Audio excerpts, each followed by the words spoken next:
In the final hours before the Queen's memorial, a call was placed from Montecito. Meghan, calm, direct, and uninvited, asked for one thing: permission to attend. But 5 minutes ago, that request was answered. And the answer was no. The palace didn't hesitate. The decision wasn't delayed. And what it reveals is darker than anyone expected. Before we go deeper into what this really means for the royal family, make sure to subscribe so you don't miss a single update. What unfolded wasn't just a protocol decision, it was a power play dressed in silence. Meghan's plea, reportedly made through an intermediary familiar with royal procedure, was received by palace aides mid-morning. The request was formal, respectful, but unyielding. She wished to attend the Queen's memorial service to pay her respects. She did not ask for a role, nor a seat of prominence, just presence. But inside the palace, the response was instantaneous. No debate, no hesitation. A single message sent back through the same channel: denied.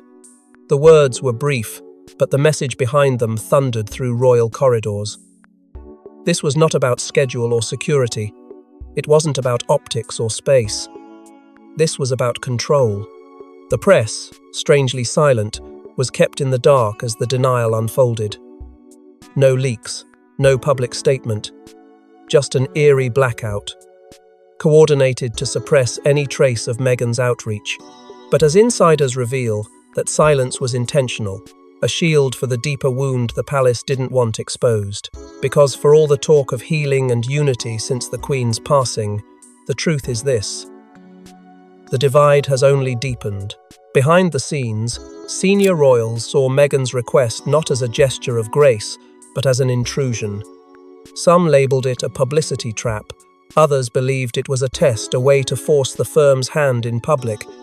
Either way, the decision to deny her wasn't rooted in etiquette. It was rooted in fear. Fear that her presence would disrupt the illusion of royal harmony. Fear that grief would no longer be the headline. And most of all, fear that even in death, the Queen's legacy could be overshadowed by the very woman they tried to keep out. What was supposed to be a farewell has become something far more loaded. The Queen may be gone, but the monarchy is still playing defense.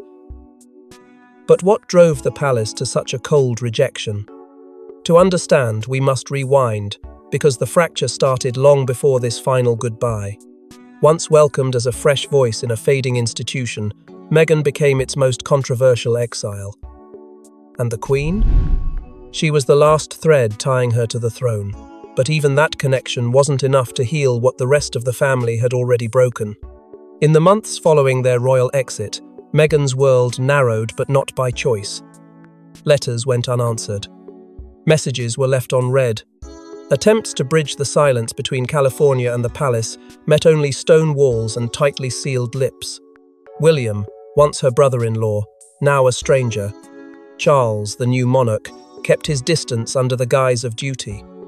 But one voice, one presence remained untouched by the storm: the Queen. Meghan's last real interaction with her came quietly, away from cameras and ceremony. It wasn't grand, it wasn't long, but it mattered.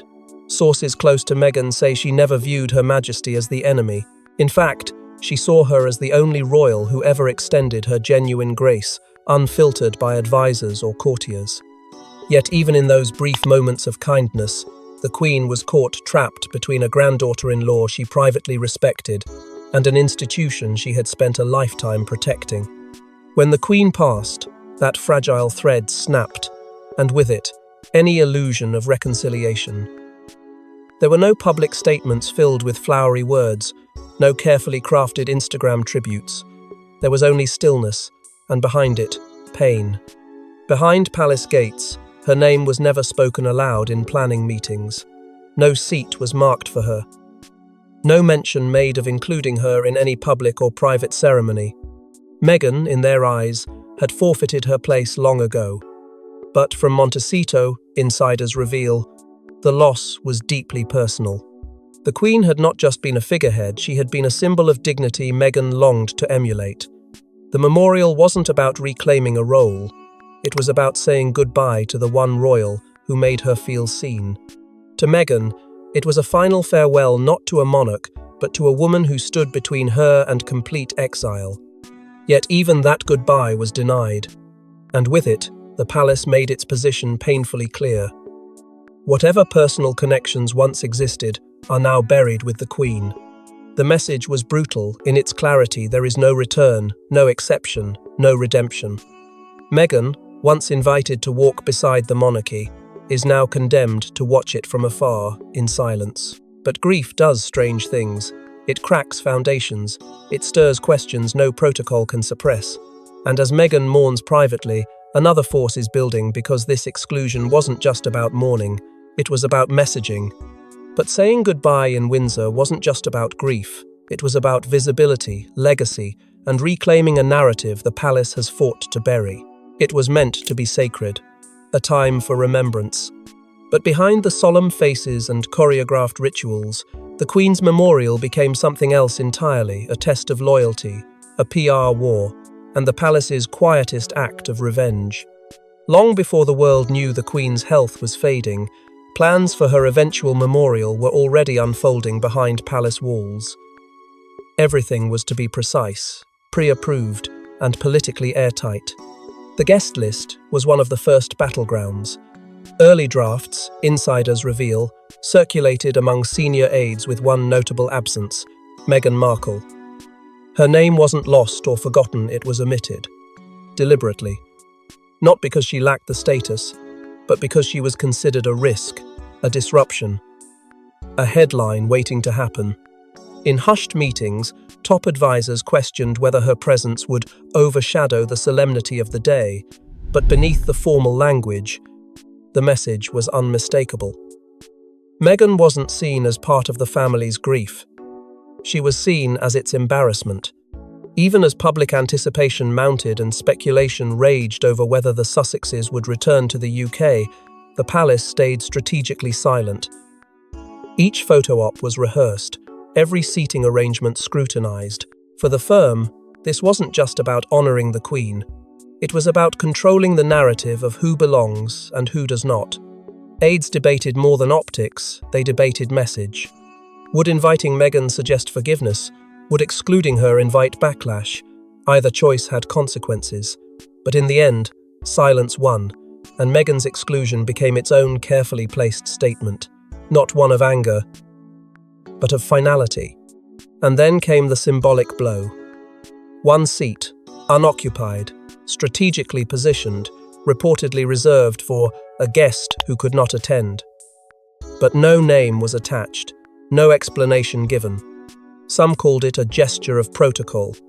Others called it a quiet humiliation. Was it meant for Meghan? Or was it a cruel metaphor? The unanswered question hung in the air like a shadow draped over the entire event. In a ceremony filled with tradition and tribute, that single empty chair said more than any eulogy. It screamed of power, of control, of a family choosing to grieve on its own terms, even if it meant denying one of their own the chance to say goodbye. The Queen, who once held the family together with quiet dignity, had become the final excuse for exclusion. And as millions watched the service unfold, they didn't just witness a farewell, they witnessed a decision. A quiet but deliberate decision to shut Meghan out not just of the memorial, but of the institution itself. She was no longer simply absent, she was erased. But the story didn't end there. Because as the family closed ranks, Meghan wasn't staying silent. Because behind the palace gates she was fighting for her place at the Queen's side. This wasn't a demand, it wasn't a performance. Meghan's plea to the palace was described by insiders as heartfelt, respectful, and ignored. But the letter she sent, it made its way to the King's desk and left more than one royal aide in tears. When Meghan learned she had not been included in the official guest list, she didn't respond with outrage. She didn't issue a statement.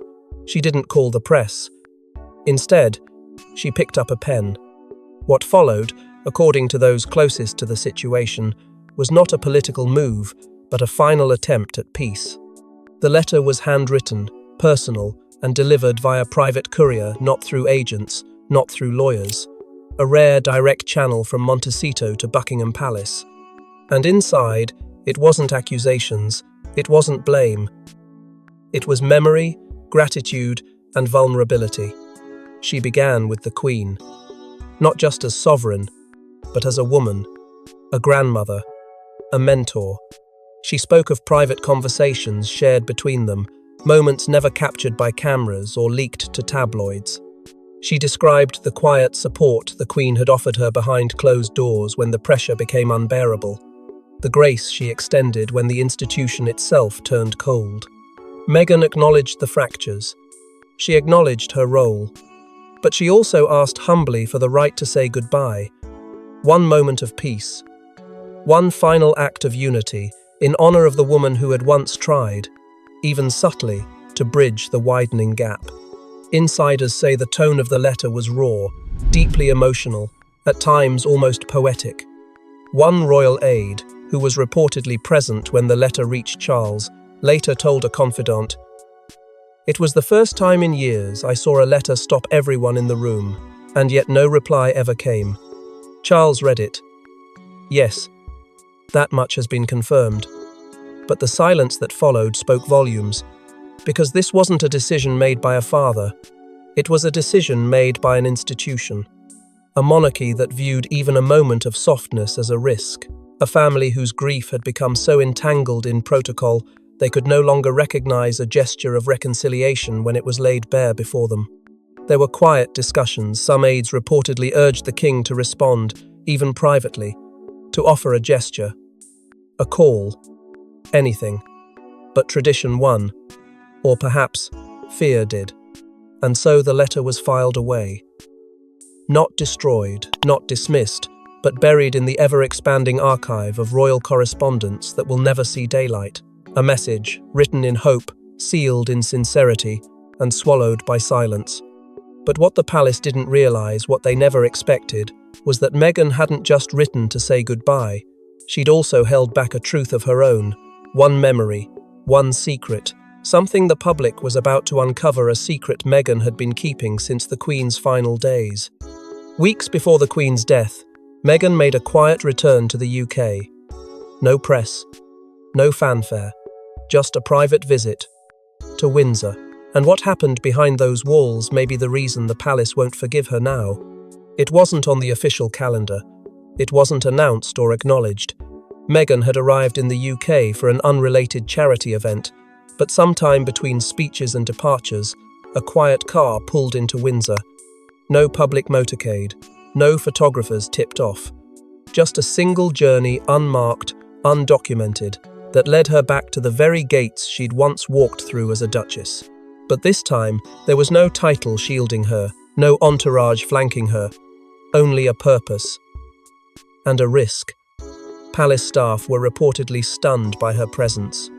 Some weren't even aware she was back in the country. Others were left scrambling, unsure if her arrival had been cleared, sanctioned, or worse, completely unsanctioned. The whispers came quickly. That Meghan wasn't there to make noise. She was there to see someone. And not just anyone, the Queen. In her private quarters, sources close to the situation described a hush falling over Windsor that day. The Queen, though visibly frail, reportedly agreed to a private audience.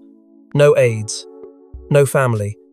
Just the two of them, grandmother and granddaughter-in-law, separated by years of media war and emotional fracture, but bound still by something unspoken. What was said inside that room remains a tightly kept secret. No diary entries, no formal accounts. Just a lingering report from a royal housekeeper who said, whatever passed between them, it ended in silence. But not sorrow. Some believe it was a moment of reconciliation, a final thread of grace before everything fell apart. That the Queen, known for her stoicism, offered something the rest of the family never could, understanding. That maybe, just maybe, she gave Meghan the permission the institution never would. But others inside the palace saw it differently. To them, it was a breach.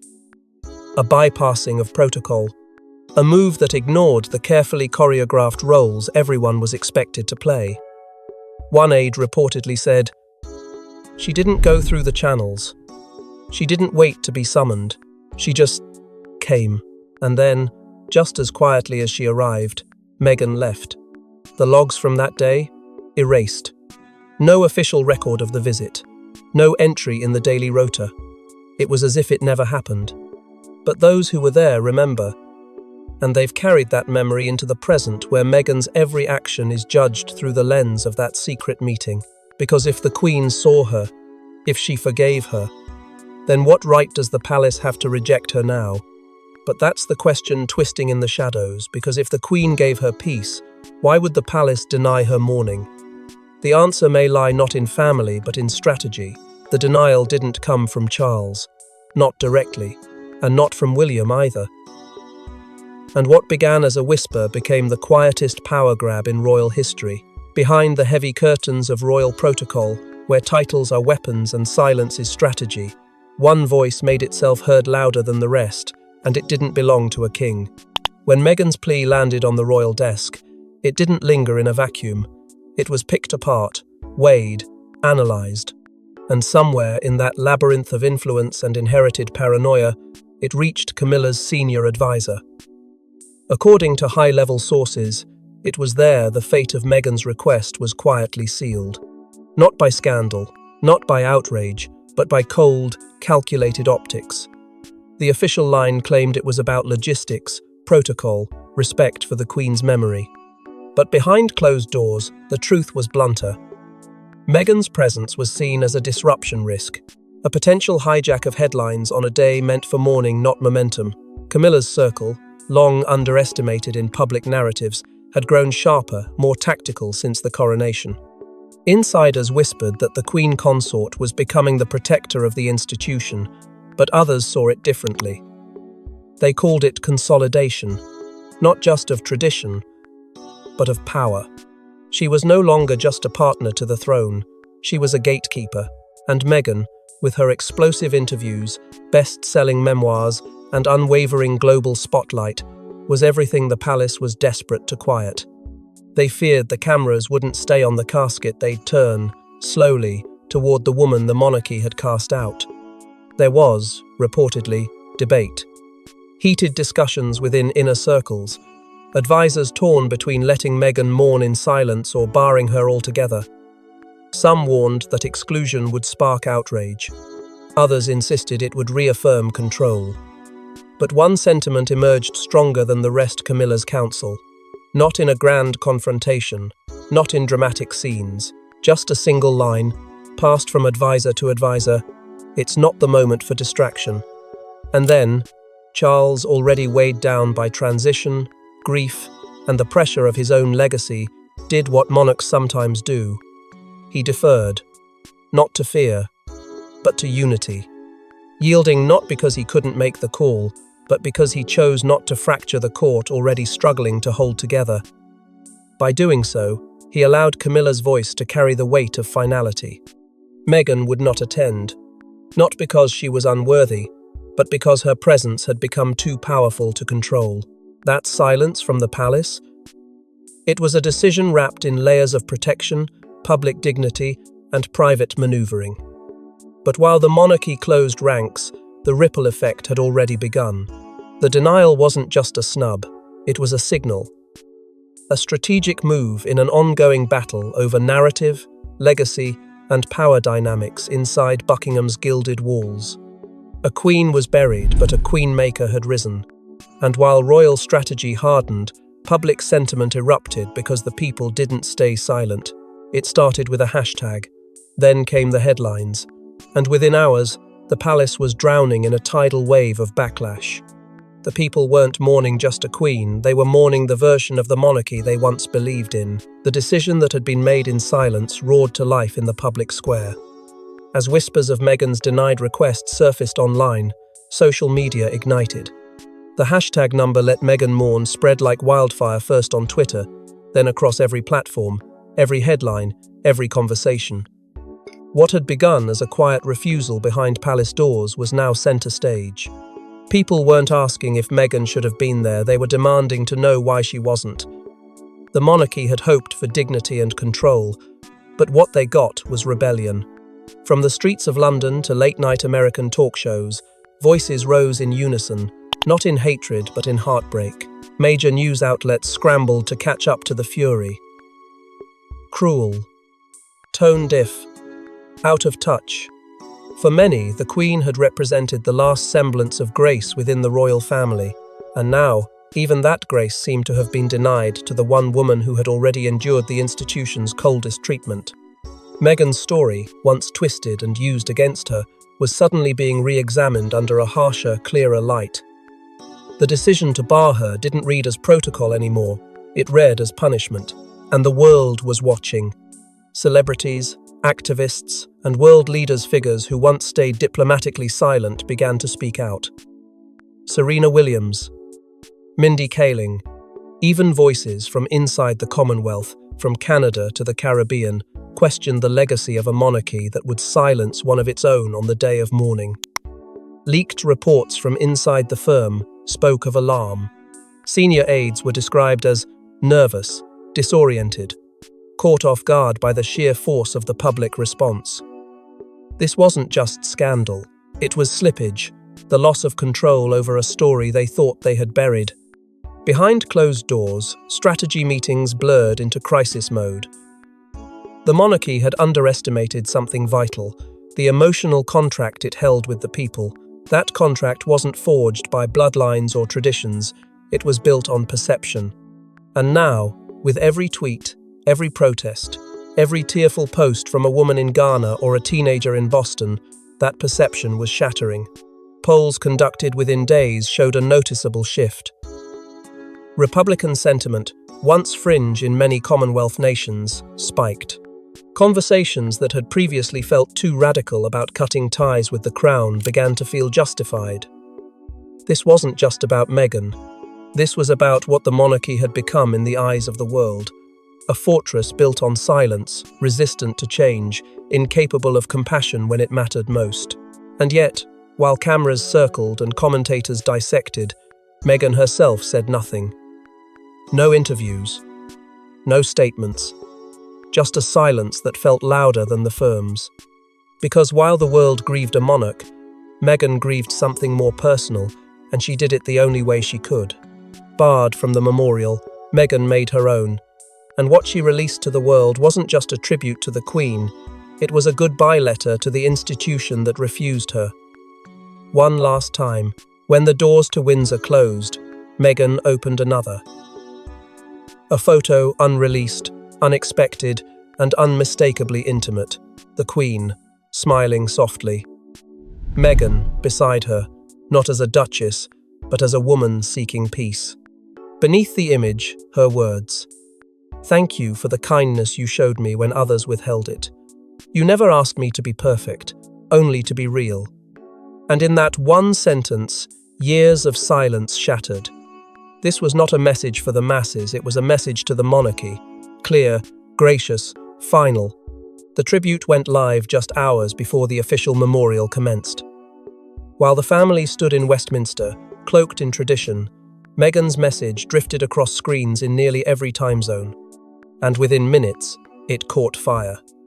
Millions reshared it, not because it was sensational, but because it was human, raw, honest. And unlike the royal family's tightly scripted grief, hers felt real. It wasn't wrapped in pageantry. It bled. But behind the palace walls, fury ignited. Royal aides scrambled, reportedly attempting to contact multiple platforms to delay the post. Some claimed the tribute was poorly timed. Others whispered what they truly feared, that her words, gentle as they appeared, would eclipse the carefully managed tone of the monarchy's public mourning. Meghan had not only been denied entry, she had stolen the narrative back. Not through outrage. Palace insiders leaked that senior royals were blindsided. Not by the content, but by the reach. By the sudden, unstoppable resonance of a woman they thought they had rendered irrelevant. Meghan hadn't protested. She hadn't shouted. But she had still managed to pierce the royal armor. Every line in her tribute felt laced with a kind of poetic defiance. Forgiveness without permission. Remembrance without ritual. closure without a crown, and it stung. For all their planning, the royal institution hadn't accounted for this kind of quiet power. Meghan's post wasn't just viral, it was viral history. It crossed generational lines. It reached mothers, daughters, outsiders, and exiles everywhere. In her message, they didn't just see a duchess mourning a monarch, they saw a woman mourning the last thread of a family that never truly let her in. And for those watching from afar, it felt like the final act, not of vengeance, not of rebellion, but of release. The palace could scramble, they could control press access, manage headlines, and shift protocols, but they couldn't erase a farewell that didn't ask their permission. Meghan had said goodbye on her terms, not theirs. And in doing so, she left the world with a question that could no longer be silenced. But no tribute, no silence, no scandal could hide the final truth now breaking through the cracks. The Queen's passing was meant to unify. Instead, it exposed the fractures no crown can mend. And as Meghan stands once again on the outside, refused, erased, vilified, one question remains. Inside the palace, the mood is no longer one of solemn grief. It's strategy, urgent, fevered, and behind locked doors. The fallout from Meghan's exclusion has spiraled beyond royal control, forcing aides to implement a sweeping internal damage control plan. Staff are quietly reshuffled, messaging guidelines are updated. Senior press officers are instructed to black out coverage that might hint at fracture or worse, bias. But outside the gates, the effort is too little, too late. The image of the monarchy, once bolstered by the unshakable presence of the Queen, now stands on unsteady ground. And in that space, Meghan's profile continues to rise, not through scandals or interviews, but through silence that speaks louder than any crown. Across the globe, sympathy floods in. Editorials speak not of Meghan the Duchess, but Meghan the woman. The mourner denied. The outsider punished. The Queen's death, once thought to signal a new era of cohesion under Charles, has instead awakened a dormant skepticism. For the first time in a generation, the question isn't just about who wears the crown, but whether the crown still matters. Polling numbers reflect this unease. Approval ratings for the monarchy begin to dip. Younger generations, particularly across the Commonwealth, express increasing detachment. The institution's once reliable armor, its mystery, its history, its continuity, now feels fragile. And as pressure builds, Charles finds himself caught between two incompatible roles, the grieving son and the strategic sovereign. He is expected to unify while appeasing tradition, to show compassion while defending the very protocols that denied it. Sources claim the tension is visible. Behind the scenes, he is said to have confided in close advisors about the impossibility of satisfying both the public and the firm. Every move is political, every silence, deafening. Then there's William, the future king, the brother, the symbol of continuity. And yet, not a single word. No message, no gesture, just stoic distance. It's that silence, some say, that hurts more than any denial, because it signals something deeper that the line has been drawn. Not between monarchy and press, but between family and self-preservation. Online, the public no longer speaks in whispers. Comment sections, news panels, and social feeds repeat one piercing refrain: is this monarchy still ours or theirs? It's no longer about protocol. It's about ownership, about who the crown really serves. And in that widening gulf, the monarchy is facing something it never feared before: irrelevance.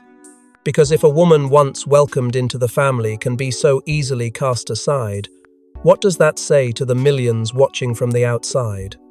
If grace isn't extended to one of their own, what hope is there for a public looking in? And perhaps the darkest question of all, if they can silence one, can they silence all? Because this wasn't just a memorial, it was a message, and the world is still waiting for a reply. Thanks for watching.